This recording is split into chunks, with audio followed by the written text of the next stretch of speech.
Financier central, Monsieur l'auditeur interne, général chef d'état-major régional, Monsieur le secrétaire général AI, Mesdames et Messieurs les conseillers du président de la Commission, Mesdames et Messieurs les directeurs, Mesdames et Messieurs les chefs de service, Mesdames et Messieurs les experts, Mesdames et Messieurs les agents, tout protocole observé.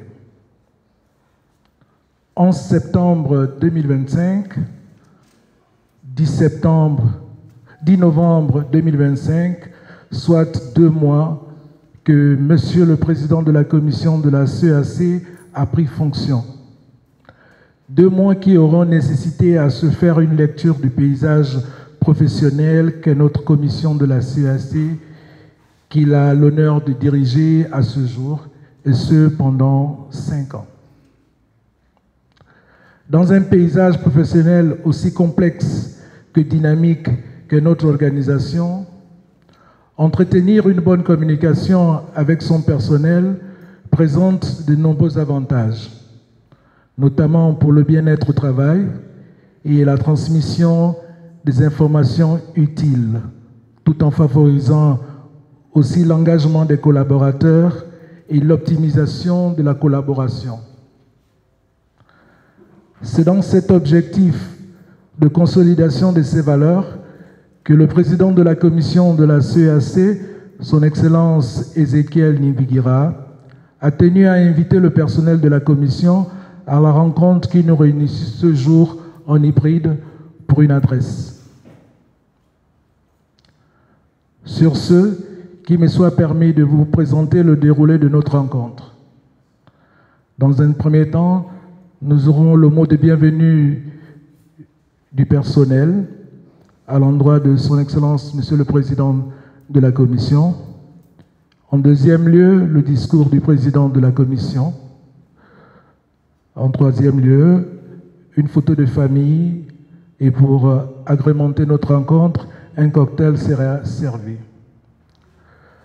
Sans plus tarder, je vais inviter M. Djato Bonheur, directeur des ressources humaines AI, représentant le personnel, à bien vouloir prendre la parole pour le mot de bienvenue. Monsieur le Président de la Commission de la Communauté économique des États de l'Afrique centrale, Monsieur l'agent comptable central, Madame le contrôleur financier central, Monsieur l'auditeur interne, Monsieur le chef d'état-major régional de la force multinationale de l'Afrique centrale, Mesdames et Messieurs les conseillers, je n'ai pas vu Monsieur le directeur de cabinet, mais comme c'est par visioconférence, j'espère qu'il nous suit. Mesdames et Messieurs les collègues en ligne, chefs des institutions spécialisées, agences d'exécution, chefs des bureaux de liaison, chers collègues, directeurs, chefs de service, fonctionnaires et agents, tout protocole observé. C'est avec humilité et plaisir que je prends la parole au nom du personnel de la CEAC à l'occasion de cette réunion de prise de contact avec son Excellence Ezekiel Nibigira, président de la commission de la CEAC.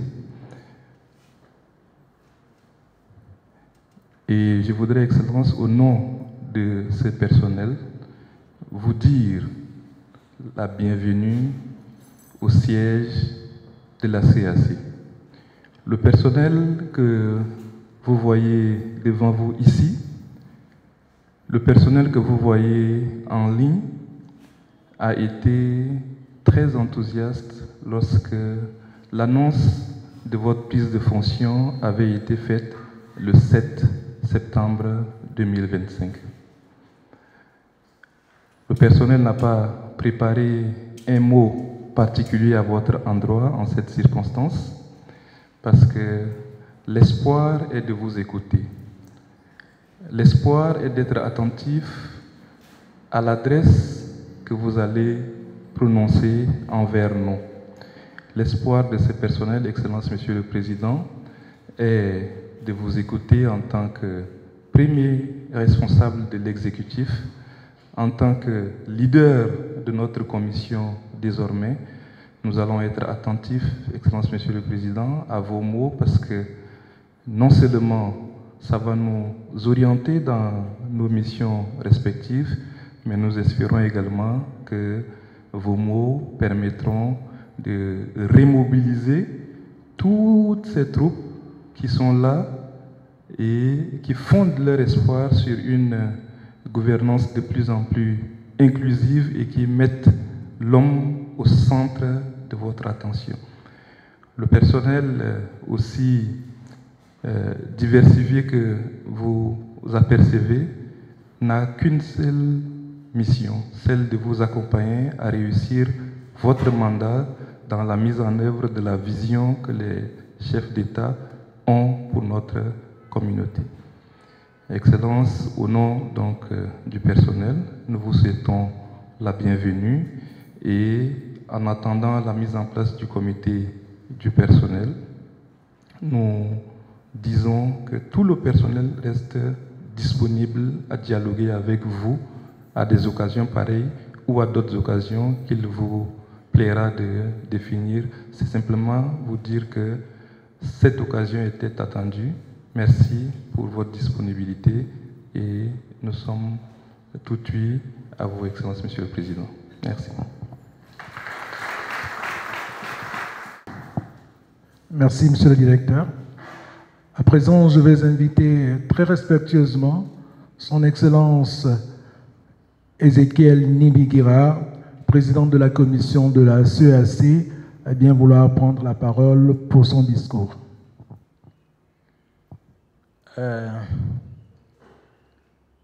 Chers collègues, mesdames et messieurs, tout protocole observé.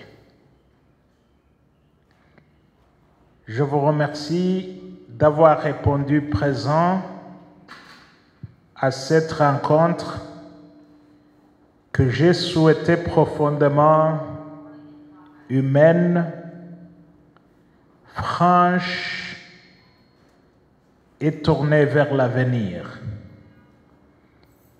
C'est même la raison pour laquelle je n'ai pas commencé par les protocoles. 2 mois se sont écoulés depuis ma prise de fonction. Et ça, c'est depuis le 11 septembre 2025, à la tête de notre commission. 2 mois d'écoute, 2 mois de découverte, 2 mois d'observation et 2 mois de travail. 2 mois aussi de réflexion sur ce que nous devons faire ensemble pour redonner à la CEAC toute la place qu'elle mérite dans le paysage de l'intégration africaine. Voilà pourquoi je ne me suis pas hâté à vous rencontrer, mes chers frères et sœurs, chers compatriotes, chers fils et filles de notre communauté. J'avais besoin de la matière pour que notre rencontre soit fructueuse. Aujourd'hui, je tenais à m'adresser directement à vous, non pas avec le ton d'un supérieur hiérarchique, mais avec conviction du collègue et du serviteur public que je suis avant tout. Nous avons choisi d'œuvrer au service de notre région, de ses États membres et surtout de ses peuples. Cette responsabilité est immense et elle exige de chacun de nous une rigueur, une intégrité et une implication sans faille.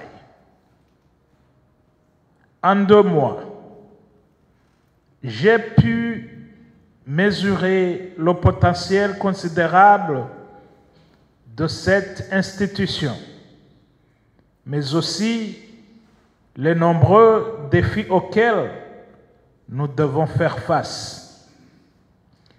Notre institution regorge de compétences, d'expérience et de talent.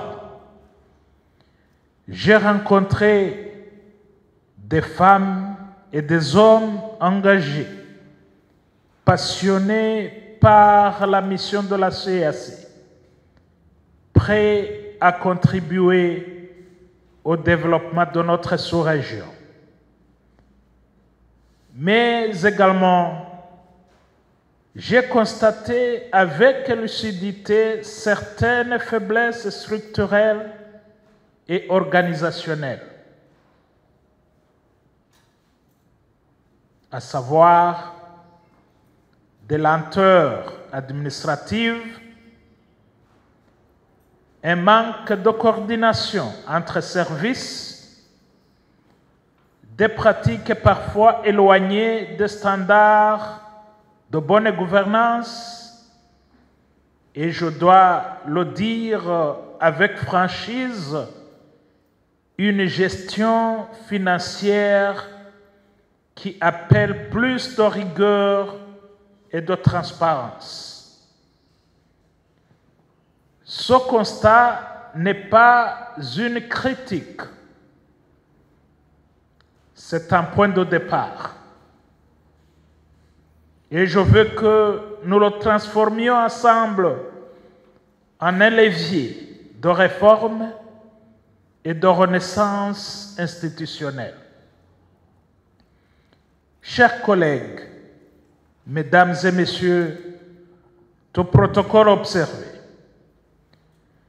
la bonne gouvernance est notre boussole pendant ces 5 années de mon mandat. La bonne gouvernance n'est pas le slogan, je vous rassure. Ce doit être une culture de la responsabilité et de la transparence. Dans toutes nos actions, dans chaque décision, chaque dépense, chaque rapport, cette exigence doit devenir notre réflexe. La bonne gouvernance, c'est aussi le respect scrupuleux des procédures. Aucune institution ne peut être forte si ses propres règles sont ignorées ou contournées. Nous devons bannir les pratiques approximatives, les arrangements de circonstances et toute forme de favoritisme. Je le dis avec clarté, la CEAC doit devenir une référence en matière de gouvernance régionale. Et cela commence ici et aujourd'hui, dans nos bureaux, dans nos départements et dans notre comportement quotidien. Chers collègues, mesdames et messieurs, la rigueur au travail doit être notre force collective. Aucune réforme ne réussira sans une discipline collective. La rigueur n'est pas une contrainte, c'est une force. Elle doit s'exprimer dans notre ponctualité, dans la qualité de nos rapports, dans le respect des délais et dans la clarté de nos échanges. Nous devons retrouver la culture du résultat. Cela signifie que chacun, à son poste, doit comprendre que son travail contribue à un objectif commun.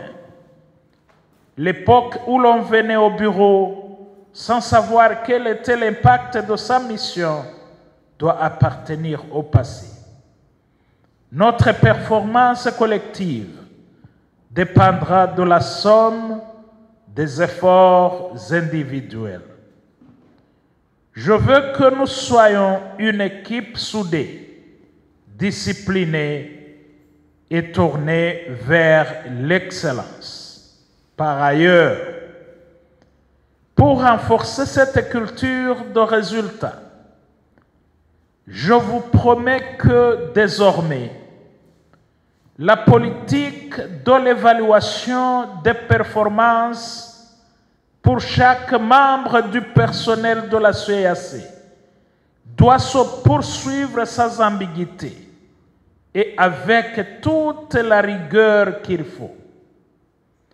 J'appelle à tout un chacun de contribuer à la réussite de cette pratique qui n'a aucune visée que faire avancer la CEAC et le développement professionnel de son personnel. Mesdames et messieurs, tout protocole observé. Au cours de ces 5 années, la gestion financière sera caractérisée par la transparence et la responsabilité. Il n'y a pas de crédibilité sans intégrité financière. Nos partenaires, nos États membres et nos citoyens attendent de nous une gestion exemplaire des ressources mises à notre disposition. Désormais, chaque dépense devra être justifiée, et je dis bien justifiée. Chaque projet évalué, chaque mission alignée sur nos priorités stratégiques. Nous mettrons en place des mécanismes renforcés de contrôle interne et de traçabilité budgétaire. L'objectif n'est pas de punir, mais d'assurer que chaque franc dépensé serve effectivement la cause de l'intégration régionale.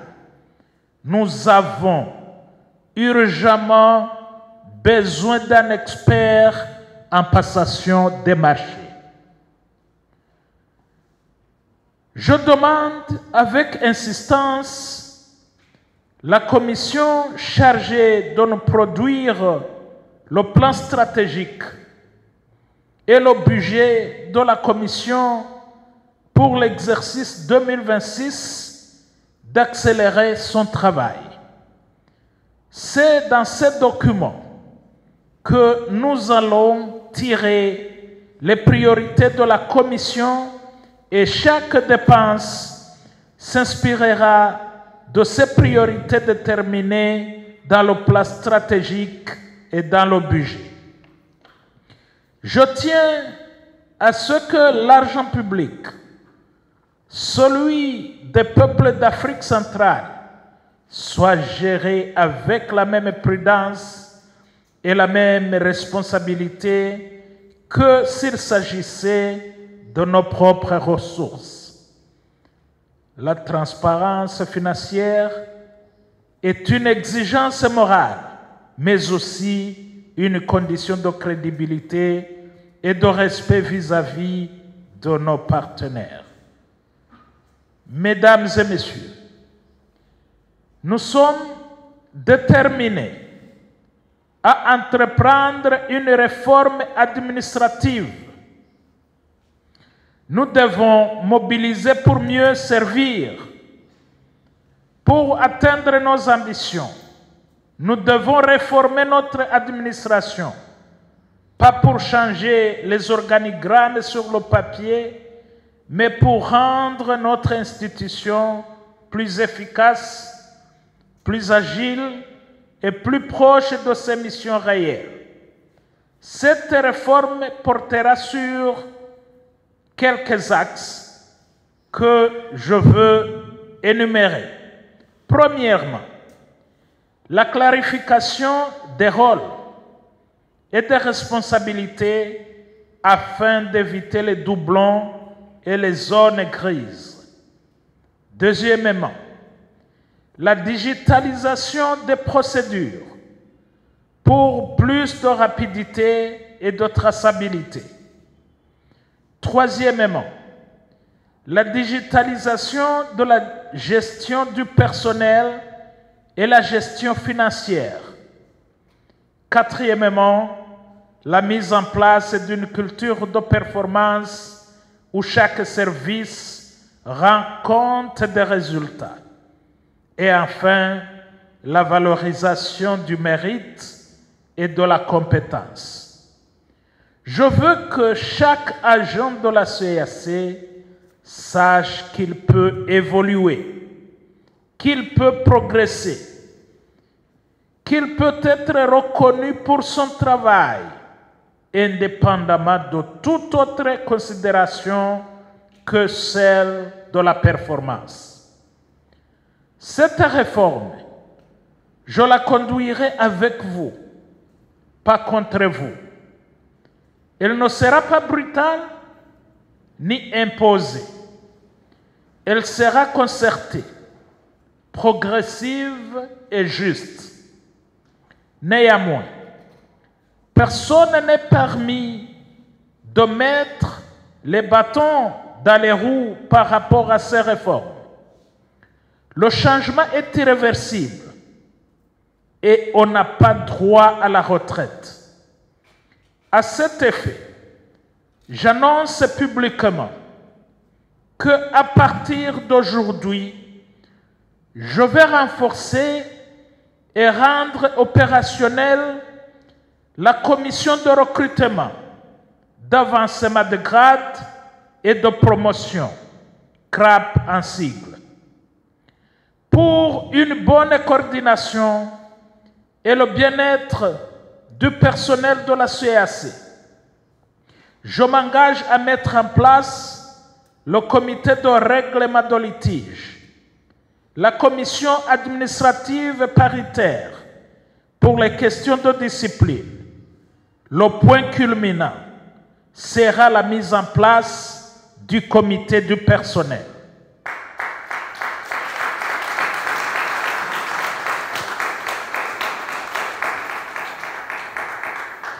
Chers collègues, mesdames et messieurs, nous sommes dépositaires d'un mandat régional. Ce mandat repose sur le respect des lois, des textes et des règles qui régissent notre organisation, nos procédures et nos responsabilités. Le respecter, c'est respecter l'institution elle-même. Je demande donc à chaque cadre, chaque responsable et chaque agent de se référer en permanence aux règlements internes, aux décisions du Conseil des ministres et aux orientations adoptées par nos chefs d'État et de gouvernement. Le respect des textes n'est pas une option, c'est une obligation. C'est ce qui nous distingue d'une organisation désordonnée pour faire de nous une institution stable et digne de confiance.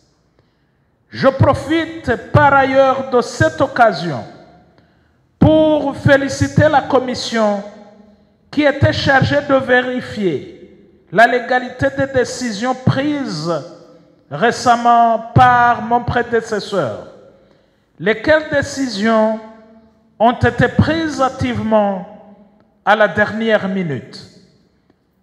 Merci pour le travail abattu. Cette commission a déjà donné son rapport.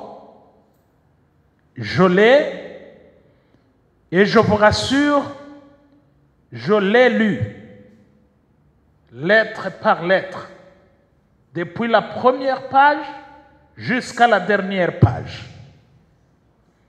Mais bien sûr, nous attendons la présentation solennelle de ce rapport. Je vous rassure, comme je l'ai dit, je l'ai lu intégralement. C'est un rapport bien fait, bien fouillé, et nous présente d'une manière claire les entorses à l'encontre des textes légaux qui régissent la communauté. Je vous rassure encore une fois que nous allons protéger et respecter la loi. Là où je trouve que j'aurais besoin d'une orientation de la part du Conseil des ministres, je me référerai à cet organe supérieur de la communauté avec l'esprit de faire respecter la loi. Chers collègues, nous ne pouvons pas réussir sans esprit d'équipe et de service. La CEAC ne réussira pas par des individualités isolées, mais par la force du collectif. Notre diversité culturelle, linguistique et professionnelle est une richesse immense à condition que nous sachions la mettre au service d'un objectif commun. Le personnel est le cœur battant de la commission. Je vous considère non comme des exécutants, mais comme des acteurs du changement. C'est ensemble que nous construirons une administration exemplaire au service de la paix, du développement et de l'intégration régionale. Je sais que, même si je suis le président de la commission, je ne peux pas conduire au bon port cette institution prestigieuse de la région de l'Afrique centrale sans votre concours. Ceci s'avère une réalité car il n'y a personne qui est suffisamment intelligent pour trouver à lui seul une solution aux problèmes qui hantent la société. On a toujours besoin des autres. Chers membres du personnel, avec mon souci de me rassurer que le bien-être du personnel soit de mise, je me permets d'envisager les activités urgentes suivantes. La mise en place de la commission administrative paritaire. La mise en place du comité de règlement des litiges. La mise en place du comité du personnel. L'opérationnalisation de la commission de recrutement, d'avancement et de promotion. La gestion des carrières du personnel non professionnel. La gestion de la question des dettes salariales liées à l'inefficacité administrative des dettes sociales et du solde de tout compte. La mise en place d'une politique de formation et de reconnaissance des performances.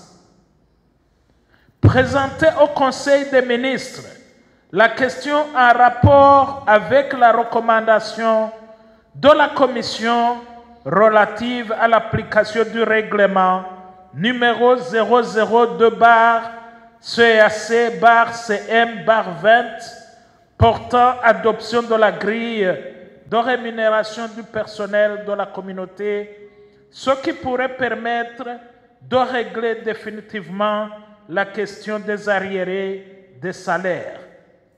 Cette question doit être portée à la connaissance du Conseil des ministres, étant donné qu'elle affiche un impact budgétaire de plus de 106 millions de francs CFA.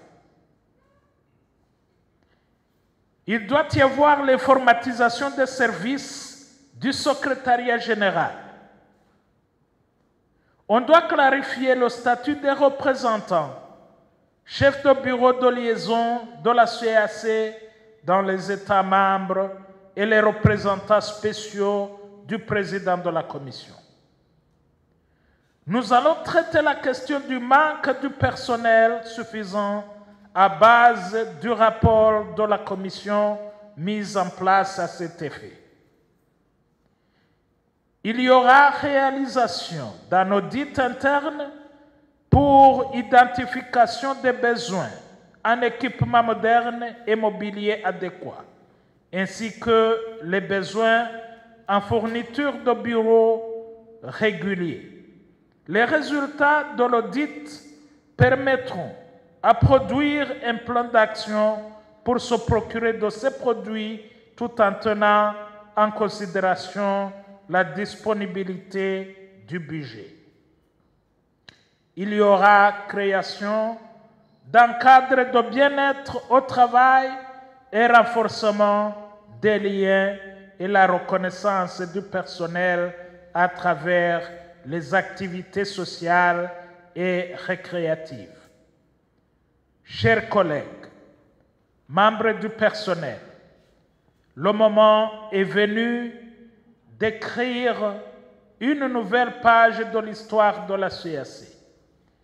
Une page fondée sur la responsabilité, la transparence et la fierté d'appartenir à une institution en renouveau. Je vous appelle à vous engager, à vous dépasser, être fiers du travail que vous accomplissez. Les défis sont grands, mais ils ne nous feront pas reculer. Je vous promets, pour ma part, d'être un président de la commission à l'écoute, exigeant mais juste, ferme sur les principes mais ouvert au dialogue. Nous avons choisi le service public régional. Servons-le avec honneur. Nous avons choisi l'intégration. Faisons-en une réalité. Nous avons choisi la CEAC. Faisons-en un modèle. Je compte sur chacun de vous et vous pouvez compter sur moi. Je vous remercie de votre aimable attention.